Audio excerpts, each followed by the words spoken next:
Opa, e aí, tudo certo? Esse é mais um vídeo do canal do Economia do Dia e hoje você vai aprender matemática financeira na prática. Então, o que muitas vezes pode parecer complicado, né, mexer naquelas calculadoras financeiras, eu vou mostrar que é mais fácil do que parece, né? Você vai conseguir, após essa aula, simplesmente entender como funciona a lógica de alguns probleminhas aí de matemática financeira e como utilizar a calculadora HP12C, que é a calculadora financeira mais utilizada no mercado de trabalho e também que você vai precisar eventualmente se você for fazer alguma prova de certificação mais avançada. Beleza? Então a principal calculadora utilizada, qualquer um que queira ser especialista em finanças, né, trabalhar com investimentos, precisa saber mexer na HP12C porque é uma baita mão na roda, ajuda e muito, né? Então, e principalmente se você quer ser especialista em investimentos ou se você quer buscar alguma certificação que exija conhecimentos de matemática financeira, aí então é fundamental que você saiba mexer bem na calculadora financeira HP12C. Então, eu vou ensinar o básico nesse vídeo, depois a gente continua em outros vídeos. Então, seguindo, a primeira coisa que vale a pena mencionar é o seguinte: você não precisa ter uma calculadora financeira HP12C para acompanhar esse vídeo, né? Na internet você consegue comprar uma calculadora financeira HP12C e eu recomendo inclusive que você compre de fontes oficiais, como por exemplo as lojas americanas, né, Submarino. Evite comprar de fontes alternativas, porque existem muitas calculadoras falsas por aí. Tá? Então tenta comprar uma fonte oficial, realmente você vai precisar dessa calculadora aí no mercado de trabalho, né? Ou simplesmente se você quiser aprender, você pode fazer o que eu estou fazendo agora, que é entrar na internet, né? Eu vou até me diminuir aqui um pouquinho para vocês verem. Então é só entrar na internet, digitar calculadora HP12C online grátis. Então foi basicamente isso que eu fiz aqui. Eu já tenho uma aba certinha com ela posicionada, né? Mas eu vou digitar aqui calculadora financeira HP12C. Aí já está aqui. É, você tem aqui alguns emuladores, né? Você tem aqui algumas calculadoras online. E foi essa aqui que eu escolhi fazer, essa fazer fácil. E ela já está aqui na outra aba para vocês verem, tá? Então, basicamente aqui você vai conseguir ter uma calculadora online e vai poder usar de forma gratuita, beleza? Então, a aula ela vai ser aqui usando essa calculadora. Então, você também consegue fazer aí do seu computador com zero custo, tá? Para aprender. Bom, e aí a primeira coisa que vale a pena mencionar, né, em relação à calculadora financeira é que ela segue uma lógica, né, que é uma lógica de finanças. Então, antes de eu começar a falar da calculadora, eu vou falar um pouquinho dessa lógica, né? Então, eu tenho aqui uma apresentação que eu vou mostrar aqui rapidinho para ficar mais visual e não ficar só eu falando, né? Então, eu vou pegar aqui uma, uma apresentação, já estou abrindo aqui para vocês. Eu vou sumir rapidinho para mostrar para vocês como funciona a lógica dos regimes de capitalização, tá? Então, vamos lá. Primeiro, a gente tem a capitalização simples, né? Quando os juros ele incide apenas sobre o capital, então não há juros sobre juros. No regime de capitalização simples, a taxa ela é proporcional. Por quê? Porque você multiplica o número de períodos, né? Ou divide o número de períodos, se você quiser fazer um desconto, tá? Por outro lado, no regime de capitalização composta, há juros sobre juros. Isso quer dizer que 1% capitalizado ao mês não é igual a 12% ao ano. Vai ser mais do que isso, vai ser 12,68% ao ano. Tá?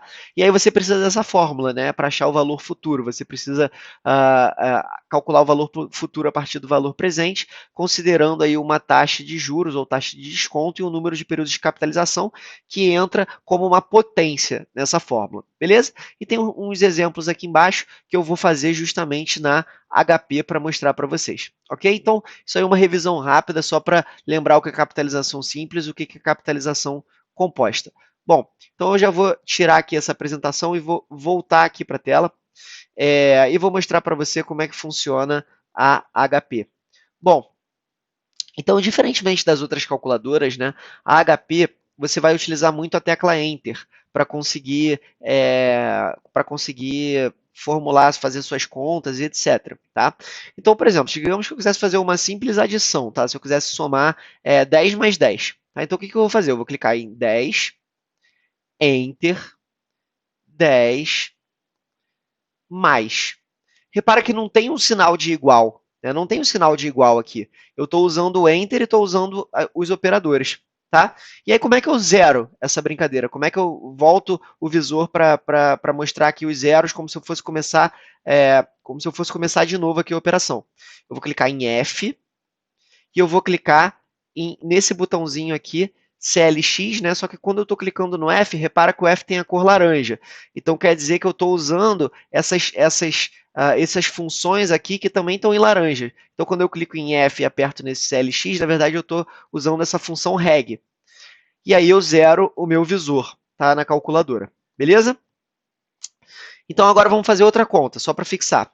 Digamos que eu quisesse achar 50 menos 30. Então vou clicar aqui em 50, Enter, 30, menos. Então eu já tenho o mesmo resultado, resultado de 20. F, reg, eu limpo o visor. Mas aqui só tem 3 casas decimais, né? E se eu quisesse colocar, por exemplo, 9 casas decimais, que é o máximo que a calculadora comporta, eu viria aqui em F e depois em 9. E aí eu já passo a ter 9 casas decimais. Ah, tem muito, né? Agora eu quero truncar na quarta casa decimal. Então clico F, 4. Então aqui eu tenho 4 casas decimais. Vou deixar aqui em 9. Beleza? E aí seguimos adiante. Bom, agora como é que eu faria, por exemplo, um exercício, né, onde eu tivesse que resolver um problema de juros simples? Então vamos pegar aqui justamente um exercício de juros simples para eu mostrar como que seria feito na calculadora financeira, tá? Então vou voltar aqui com aquela apresentação para vocês poderem ver. Vou sumir novamente, tá? Mas é rapidinho. Vou sumir rapidinho aqui de novo. E aqui eu tenho um exemplo para vocês, ok? Esse exemplo, vamos pegar aqui o primeiro exemplo, que é o exemplo da Maria, que ela tem uma conta de R$ 700, que paga 6% de juros simples anualmente. Quanto que ela terá de saldo no final de 3 anos? Né? Então, essa é a conta. Né? Ela tem R$ 700 numa conta que paga 6% de juros simples anualmente. Quanto que ela vai ter no final de 3 anos? Beleza? Então, o que a gente vai fazer aqui? A gente vai usar a fórmula dos juros simples na HP12C. Qual que é a fórmula dos juros simples? VF é igual a VP vezes 1 mais I, que é os juros, vezes N, o número de períodos. Tá? Então, o valor futuro que ela vai ter, no caso da Maria, depois de 3 anos, vai ser o valor presente, que a gente sabe que é 700, vezes 1 mais I, que é 6%, vezes N, que é 3 anos. Tá? Então, vamos fazer essa conta aqui na HP12C. Então, eu estou aqui na HP12C. Como é que eu vou fazer essa conta aqui? Né? Então, eu tenho 700 vezes 1 mais I vezes N, certo? Então, vamos lá. O primeiro ponto é botar os 700 aqui. 700, Enter. Salvei ele no visor da HP, beleza? Depois, o que eu vou fazer? 1, Enter. E agora, qual que é a taxa de juros? 6%. 0,06, Enter. E agora eu vou multiplicar pelo número de períodos, que é 3. 3 vezes. E aí eu vou colocar um sinalzinho de mais agora, e eu já tenho 1 aqui agora, e eu multiplico esse valor pelo 700, que também já estava salvo no visor da calculadora. E agora eu tenho o valor de 826, a gente resolveu o primeiro problema. Beleza? Então, espero que tenha ficado claro isso aí para todo mundo. Vamos passar aí para o segundo problema, tá? E o segundo problema, ele já lida com juros compostos. Então, eu vou colocar aqui mais uma vez a apresentaçãozinha. Vou sumir aqui um pouco, tá? Para vocês conseguirem ver. Só um minutinho para ajustar aqui a tela. Beleza, vamos lá. Agora, exemplo número 2. Maria tem uma conta de R$ 250 que paga 5% de juros compostos anualmente. No final de 7 anos, quanto Maria terá de saldo? Então, ela tem uma conta de R$ 250, esse é o nosso valor presente. Ela paga 5% de juros que são compostos anualmente. E no final de 7 anos, que é o N, quanto que ela vai ter de saldo? Então, I é igual a 5%, e is n é igual a 7, beleza? Então vamos fazer um pouquinho diferente nesse caso, tá? Nesse caso a gente vai fazer um pouco diferente, porque a gente já vai usar uma fórmula no HP12C, em vez de fazer simplesmente digitando na mão, tá? Então, mais uma vez eu vou voltar aqui, vou aparecer com a HP, vamos zerar aqui esse visor e trabalhar nesse exemplo. Tá? Então, primeiro eu tenho um valor presente de 250, então vou clicar aqui em 250.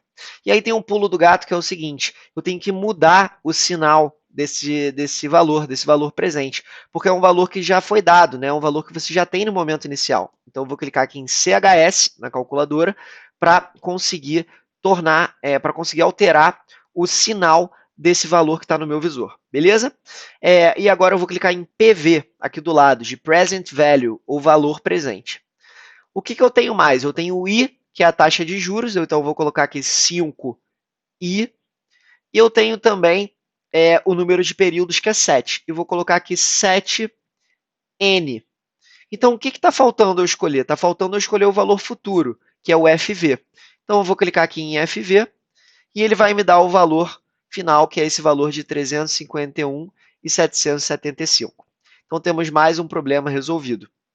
Repara que sempre você vai ter 3 variáveis e vai precisar da quarta, tá? Quando a gente estiver falando de problemas de valor futuro e de valor presente, tá? Se você precisasse, por exemplo, do valor presente, você teria o valor futuro, teria a taxa de desconto e teria o número de períodos. Então, na verdade, vai ser sempre uma das 3 variáveis que vai ser uma das 4 variáveis que vai ser a procurada e você vai ter as outras 3 disponíveis. Então, sempre vai ser perguntar para a calculadora financeira, para a HP12C, a variável que você quer. Lembrando que você sempre tem que colocar o número de períodos e a taxa justamente no valor de capitalização que vai ser dado no problema. Tá? Então vamos olhar um outro exemplo aqui para juntar esses outros conceitos. Então primeiro eu vou só zerar aqui a HP12C e vou voltar lá com a apresentação do PowerPoint para vocês verem. Tá? Então vamos lá. Voltar aqui com o PowerPoint. Vou diminuir aqui um pouco e a gente consegue ver o exemplo número 3. Tá? Esse exemplo número 3 é um pouco mais difícil. Né? Por quê? Porque ele já vai lidar com a parte de conversão de períodos. Tá? Então vamos lá. O investidor deseja comprar um título de renda fixa que paga 9% ao ano e é capitalizado mensalmente. No final de 5 anos, o valor de face será de 10 mil. Assumindo que os juros serão revestidos à mesma taxa de 9%, quanto vale este título hoje? Tá? Então, o que é um ponto importantíssimo aqui? A taxa ela é de 9% ao ano, mas o título ele é capitalizado mensalmente. Então, eu preciso transformar essa taxa anual em uma taxa mensal. E para isso, eu vou calcular a taxa equivalente. Né? Quando a gente está falando de juros compostos, a gente está falando de taxa equivalente. Então, não basta eu dividir 9 aqui, 9% por 12. Eu preciso elevar 9% a 1 sobre 12 para descobrir qual que é a taxa mensal. Beleza? E aí eu também preciso transformar esse prazo de 5 anos em prazo de meses, né? Então, 5 anos vai dar quanto? Vai dar 60 meses, certo? Então é isso, a gente precisa descobrir qual que é o valor presente. Todos os outros dados a gente vai ter e vai trabalhar na HP12C. Tá? Então vamos lá, eu vou deletar aqui o PowerPoint, a apresentação, e vamos voltar aqui para a HP. Então eu estou aqui na HP, né, e a primeira coisa que a gente tem que fazer é converter a taxa de juros, certo? Então vamos lá. Como é que eu vou converter essa taxa de juros? Primeiro eu vou clicar aqui em 1 e vou clicar em Enter, certo? E agora eu vou eu vou colocar tudo na base de 1 para eu conseguir elevar essa taxa de juros a 1 sobre 12. Né? Eu tenho a taxa de juros anual, que na verdade a gente tem aqui, eu tenho 1 mais 0,09, né, que vai dar 9%. Então, eu vou clicar aqui em 0,09 mais. Agora eu tenho 1,09 no meu visor. Beleza? E eu vou elevar isso a 1 sobre 12, né, que eu quero transformar essa taxa, que é uma taxa anual, em uma taxa mensal. Beleza? Vou clicar aqui em Enter. Agora eu vou clicar em 1, Enter de novo, 12 dividido, e agora eu tenho, o que eu preciso fazer agora é elevar o valor 1,09 a essa taxa aqui. Eu vou fazer isso com esse botãozinho aqui, que é esse botão YX. Então, vou clicar aqui e eu tenho a taxa que é 0,07. Né? Na verdade, eu tenho que tirar o 1 aqui agora. 1 menos, tá? Só que eu tenho que passar essa taxa aqui para eu conseguir colocar ela no formato I, né, para eu conseguir fazer o cálculo e chegar até o meu valor presente, que é a variável que eu preciso. Então, eu vou multiplicar ela por 100 agora. Então, 100 vezes. Agora eu tenho 0,72 e vou clicar aqui em I. Beleza? Então, agora está armazenado isso no meu computador. Eu consegui pegar a primeira variável, que era a taxa de juros, e transformar ela numa taxa mensal. Então, 9% ao ano vai dar mais ou menos isso, 0,72% ao mês. Beleza? Agora eu vou pegar o número de períodos. O número de períodos são 5 anos, a gente também está transformando em valores mensais. Então, 5 vezes 12 vai dar 60. Eu vou clicar aqui em 66. Opa, deixa eu voltar. Para eu não ter que apagar tudo, o que eu vou fazer? Eu vou clicar em Enter, agora eu vou clicar aqui em 66 menos, eu zerei de novo, tá? Então agora eu vou clicar em 60, agora sim, e agora eu vou clicar em N, tá? Então isso já está salvo no meu visor, eu salvei o I e salvei o N, beleza? O que eu tenho mais? Eu tenho o valor futuro. Quanto que é esse valor futuro que a gente viu? É um valor futuro de 10 mil reais, que é o valor de face, tá? Então, vamos lá. O valor futuro de 10 mil reais, eu vou clicar aqui em 10 mil, CHS, FV. E agora eu só preciso encontrar o PV, que é o valor presente, que é o que eu quero. Então, a resposta certa, 6.499,31. Beleza? Então, resolvemos nossos 3 exercícios aqui de formas diferentes, mas todos eles com os mesmos fundamentos. Né? Então, espero que você tenha aprendido aí o básico da HP12C nesse vídeo.